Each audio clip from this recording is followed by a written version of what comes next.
السلام علیکم ورحمۃ اللہ وبرکاتہ. الحمد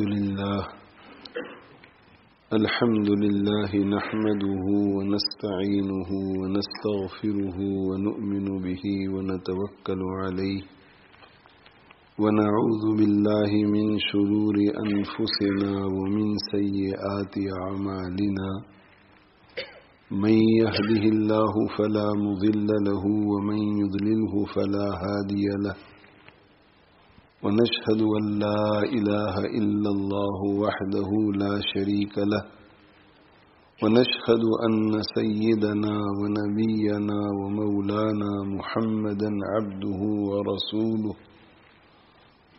صلى الله تعالى عليه وعلى آله وأصحابه وبارك وسلم تسليما كثيرا كثيرا.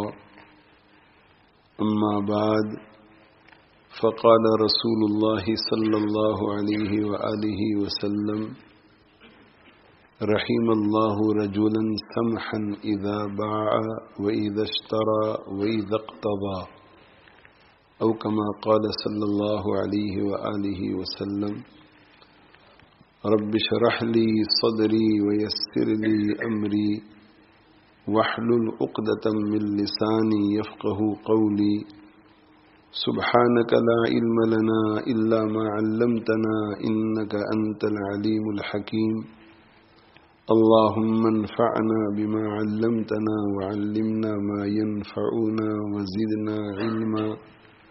إن الله وملائكته يصلون على النبي يا أيها الذين آمنوا صلوا عليه وسلموا تسليما. اللهم صل وسلم وبارك على سيدنا ومولانا محمد وعلى آله وأصحابه وأتباعه وأزواجه وذرياته. رسول اللہ صلی اللہ علیہ وآلہ وسلم کا ارشاد گرامی ہے: رحم اللہ رجلا سمحا. اللہ تعالی شانہ رحم فرماتے ہیں ایسے شخص پر جو مہربان ہو، ایسے شخص پر جو چشم پوشی کرنے والا ہو، ایسے شخص پر جو سہولت پیدا کرنے والا ہو. اذا باع، جب وہ بیچتا ہے، واذا اشترى، اور جب وہ خریدتا ہے، وَإِذَا اقْتَضَى، اور جب وہ تقاضا کرتا ہے.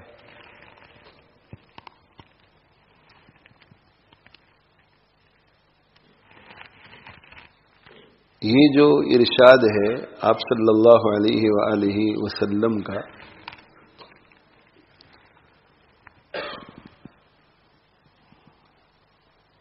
اس میں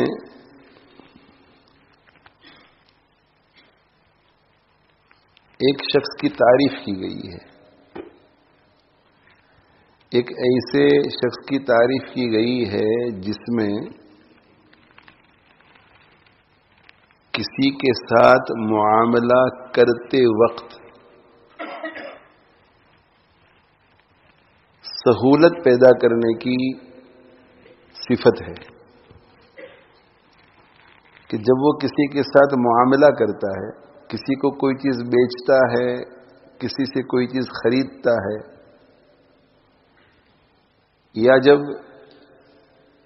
کسی کے ذمے اس کا حق ہوتا ہے اور وہ اپنے اس حق کا تقاضا کرتا ہے، تو بیچتے وقت، خریدتے وقت، اور جب اپنا حق کسی کے ذمے ہوتا ہے مطالبہ کرتے وقت، اس حق کا تقاضا کرتے وقت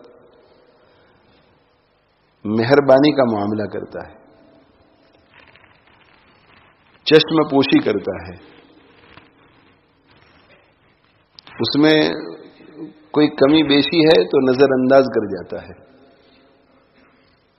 سہولت پیدا کرتا ہے سامنے والے کے لیے۔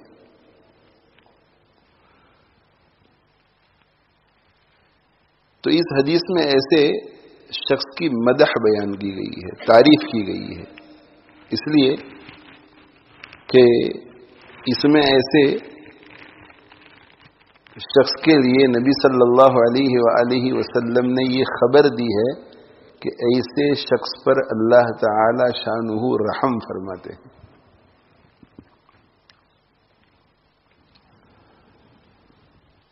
اور علماء کرام کی ایک دوسری جماعت کی رائے یہ ہے کہ اس میں اس حدیث میں خبر نہیں دی جا رہی ہے، بلکہ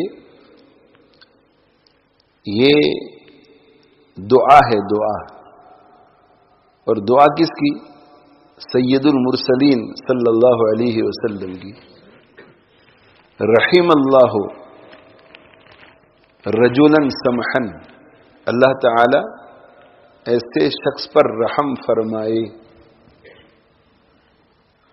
جو مہربان ہو، جو چشم پوشی کرنے والا ہو، جو کمی کوتاہی کو نظر انداز کرنے والا ہو، سامنے والے کے لیے سہولت پیدا کرنے والا ہو، جس کی طبیعت میں نرمی ہو، معاملات میں سخت گیر نہ ہو، گفتگو میں بھی سخت نہ ہو اور معاملہ کرنے میں بھی سخت نہ ہو، بلکہ نرمی سے کام لیتا ہو۔ تو یا تو یہ دعا ہے یا خبر ہے۔ اگر یہ دعا ہے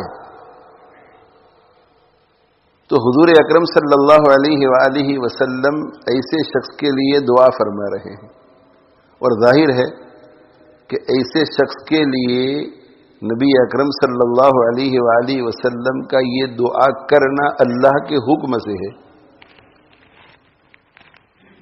اور اللہ جل جلالہ وعم نوالہ جب اپنے نبی صلی اللہ علیہ وسلم سے حکم فرمائیں کہ تم ایسے شخص کے لیے جو معاملات میں نرمی کرنے والا ہو، مہربانی کرنے والا ہو، میری رحمت کی دعا کیجئے، تو اللہ تعالی شانہ ایسے شخص پر رحم کرنے کا فیصلہ کر چکے ہیں، تبھی تو اپنے نبی صلی اللہ علیہ وسلم کو اس کے لیے دعا کرنے کا حکم کر رہے ہیں۔ تو دونوں صورتوں میں معنی ایک ہی نکلتا ہے۔ اگر دعا ہے تو دعا سید المرسلین صلی اللہ علیہ وسلم کی ہے، اور اللہ جل جلالہ وعم نوالہ کی منشا سے ہے، اللہ کی مرضی سے ہے، اللہ کے حکم سے ہے، تو اس دعا کی قبولیت میں کوئی شک نہیں۔ تو دعا ہے تب بھی ایسا شخص اللہ تعالی شانہ کی رحمت کی آگوش میں آ جاتا ہے، اور اگر خبر ہے تو بہت بڑھیا۔ رحم اللہ رجلا سمحا، اللہ تعالی شانہ رحم فرماتے ہیں ایسے شخص پر جو چشم پوشی کرنے والا ہے، مہربانی کرنے والا ہے، سہولت پیدا کرنے والا ہے، معاملات میں نرمی اختیار کرنے والا ہے۔ تو جس کی یہ خوبی ہو کہ وہ سمحن ہو، اور سمحن کب ہو؟ جب وہ بیچتا ہے اس وقت سمحن ہو۔ اور سمحن کا کیا معنی بیان کیا؟ چشم پوشی کرنے والا ہے، اور چشم پوشی کرنے کا مطلب نظر انداز کرنے والا، اگنور کرنے والا، سامنے والے کی طرف سے کچھ کمی کوتاہی ہو رہی ہے تو اگنور کرتا ہے۔ جب وہ بیچتا ہے، جب کوئی شخص کوئی چیز کسی کو بیچتا ہے تو سامنے والا جس کے ساتھ معاملہ ہو رہا ہے، کبھی کبھی وہ ایک معاملہ طے کر لے گا آپ کے ساتھ، اور معاملہ طے کرنے کے بعد جب ادائیگی کا وقت آئے گا تو وہ ادھر ادھر جیب ٹٹولے گا اور وہ کہے گا کہ میں نے آپ کے ساتھ 25 پاؤنڈ کا معاملہ تو کر لیا، لیکن اس وقت جیب میں 20 پاؤنڈ ہی ہے۔ اب جو چیز بیچنی تھی وہ 25 پاؤنڈ کی ہے، 25 پاؤنڈ طے ہو گئی ہے دونوں طرف سے، بیچنے والے کی رضامندی 25 پاؤنڈ پر، خریدنے والی کی رضامندی 25 پاؤنڈ پر، پھر ادھر ادھر ٹٹولتا ہے اور کہتا ہے کہ میرے پاس 20 پاؤنڈ ہی ہے. اب حقیقت میں دینا چاہتا ہے 25 پاؤنڈ مگر ہے 20 ہی، یا یہ کہ شرارت کر رہا ہے، وہ تو وہ جانے. لیکن ادھر جو شخص ہے اس کی خوبی ہے سمحن. سمحن کا معنی وہ مہربان ہے. اس کی طبیعت میں مہربانی کرنے کا جذبہ ہے. اس کی طبیعت میں نرمی کے ساتھ معاملہ کرنے کا جذبہ ہے. اس کی طبیعت میں سامنے والے کی کمی کوتاہی کو اگنور کرنے کا جذبہ ہے، نظر انداز کرنے کا جذبہ ہے.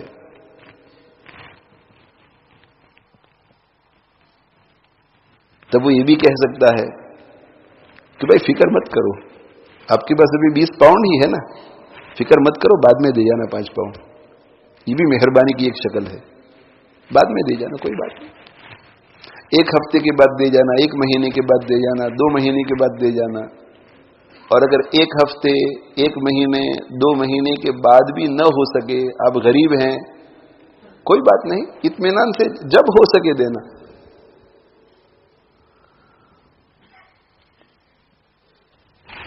ٹینشن مت رکھنا، اس کا فکر مت کرنا، اطمینان سے دینا. اور اگر نہ بھی ہو سکے تو کوئی حرج نہیں. اگر 6 مہینے کے بعد، 1 سال کے بعد آپ کو ایسا اندازہ ہو کہ میرے پاس قدرت ہی نہیں ہے ادا کرنے کی، میں غریب آدمی ہوں، چاہتا تو ہوں کہ پیسے جوڑ کر 5 پاؤنڈ ادا کروں، مگر آپ کو لگے کہ نہیں یہ ممکن نہیں ہوگا، اتنی سیونگ ہونے والی ہے نہیں، تو کوئی حرج نہیں. ٹینشن مت رکھنا، وہ معاف ہو جائے گا، فکر مت کرنا آپ.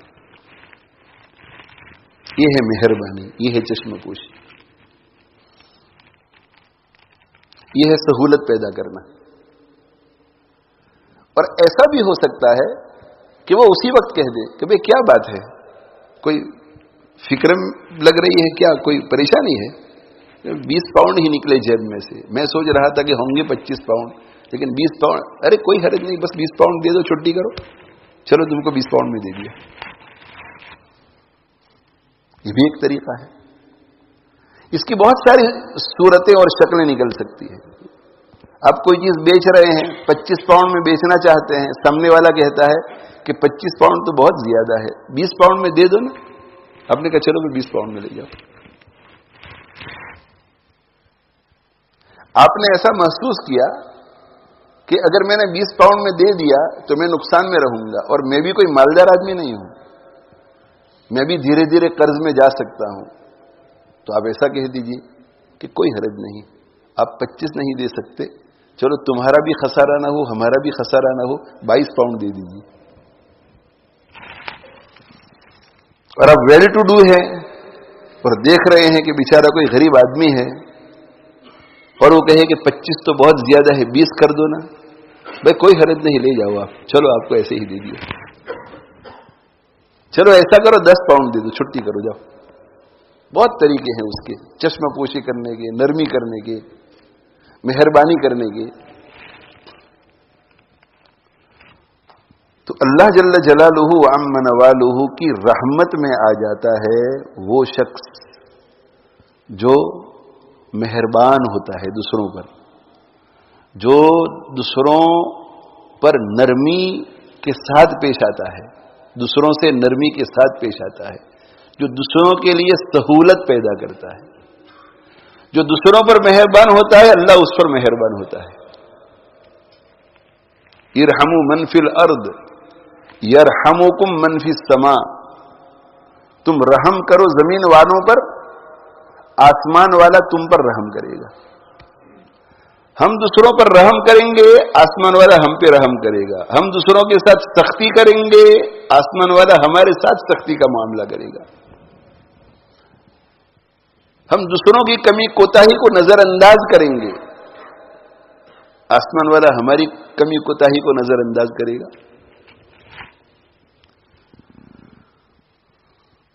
تو اس کی چونکہ اندر سے طبیعت ایسی ہے کہ دوسروں کے ساتھ نرمی کا معاملہ کرتا ہے، رحم کا معاملہ کرتا ہے، چشم پوشی کا معاملہ کرتا ہے، دل میں خیر خواہی ہے.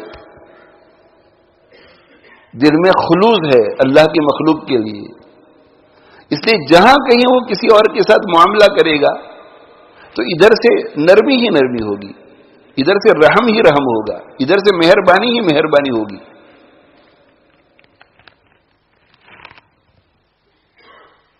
اذا باع، جب بیچتا ہے تو مہربانی کا معاملہ کرتا ہے، چشم پوشی کا معاملہ کرتا ہے، کمی کوتاہی کو نظر انداز کرتا ہے، سہولت پیدا کرتا ہے دوسری پارٹی کے لیے. اور جب خریدتا ہے، بیچتے وقت جو اپنا طریقہ ہے، تو خریدتے وقت وہ ایسا نہیں سوچتا کہ جب میں بیچتا ہوں تو دوسروں کے ساتھ ایسا معاملہ کرتا ہوں نرمی کا، مہربانی کا، رحم کا، تو اب تو میں خرید رہا ہوں، لہذا مجھے وہ معاملہ نہیں کرنا چاہیے، اب تو سامنے والے کو میرے ساتھ یہ معاملہ کرنا چاہیے. نہیں، جب وہ مشتری بن جاتا ہے، خریدار بن جاتا ہے، تب بھی وہ اپنی اس فطرت کو نہیں چھوڑتا.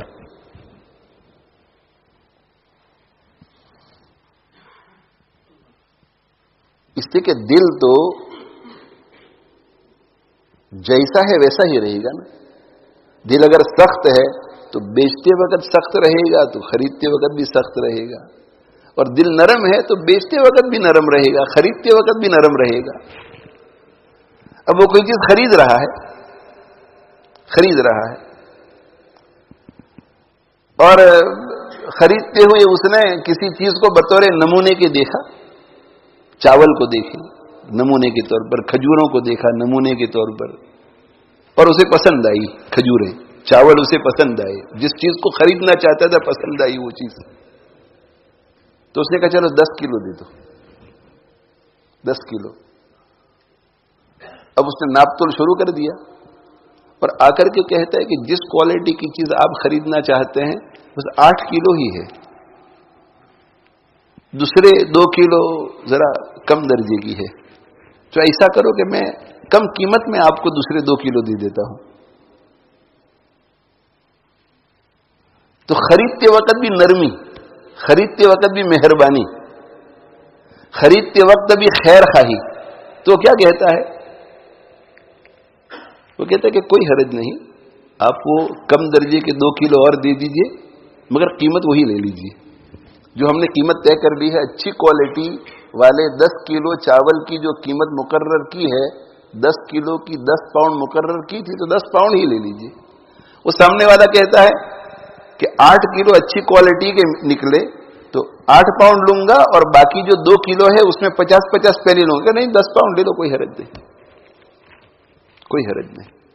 سبحان اللہ، سبحان اللہ. اللہ تعالی شانہ ہمارے دلوں کو بھی ایسا بنا دے.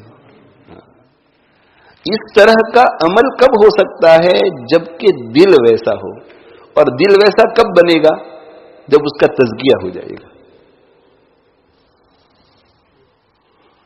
تمام اخلاق، تمام اعمال کا مدار دل پر ہے. اذا صلوحت، جب وہ صالح ہوتا ہے، جب وہ درست ہوتا ہے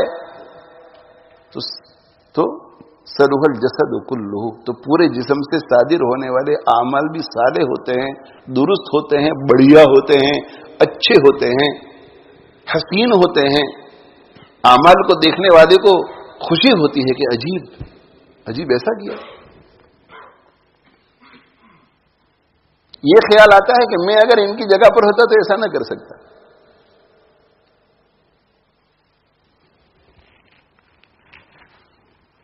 اسی لیے میرے بھائیوں، دل کو دل بنانے کی ضرورت ہے. تزکیہ کے بغیر دل نہیں ہوتا. تزکیہ کے بغیر دل ایک گوشت کا لوتھڑا ہوتا ہے، اور تزکیہ کے بعد دل ہو جاتا ہے. اور جب دل بن جاتا ہے تو اس میں اللہ کی محبت اترتی ہے. جب تک دل نہیں بنتا اس میں اللہ کی محبت نہیں اترتی. جب دل بنتا ہے، اور دل جو ہے اس محنت سے، تزکیہ کی محنت سے دل بنتا ہے. وہ گل نہیں جس میں بو نہیں، وہ پھول نہیں ہے جس میں خوشبو نہ ہو. پلاسٹک کا پھول کسی نے آپ کو دے دیا، ٹھیک ہے، تھوڑی بہت خوشی ہوگی آپ کو کہ بھئی کسی نے ہدیہ دے دیا.